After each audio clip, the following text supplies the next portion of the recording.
দেখো, আঙিনায় সেই বিশাল মধুর পাত্রটা আছে। ওহ, কিন্তু সেটি মানুষের কাছে আছে। আমরা কি সেখানে যেতে পারবো? ভয় পাওয়ার কিছু নেই, আমরা একসাথে যাব, সবাই মিলে।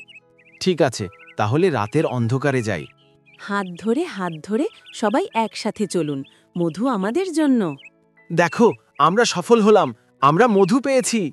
দেখলে, একসাথে মিলে আমরা বড় কিছু করতে পারি। হ্যাঁ, চটপট, তুমি সত্যি সবচেয়ে সাহসী পিঁপড়া। খাবারের খোঁজা। দেখো, ওই বড় কেকের টুকরো আমাদের জন্য।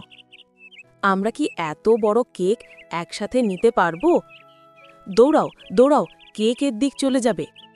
আমি তো ছোট, তুমি আমাকে টেনে নাও। খেলাধুলা। মাটিতে গর্ত খুঁজছো কেন? নতুন সুইমিং পুল বানাচ্ছি। মধুর খোঁজ। মধুর পাত্রে পৌঁছাতে হলে নিঃশব্দে চলো। আমি তো নিঃশব্দে, কিন্তু তুমি শোরগোল করছো। রাতের অভিযান। চুপচাপ রাতের খোঁজা শুরু। আমার চোখে ঘুম, কিন্তু মধু আমার স্বপ্নে। সাহস দেখানো। ভয় পেও না, আমরা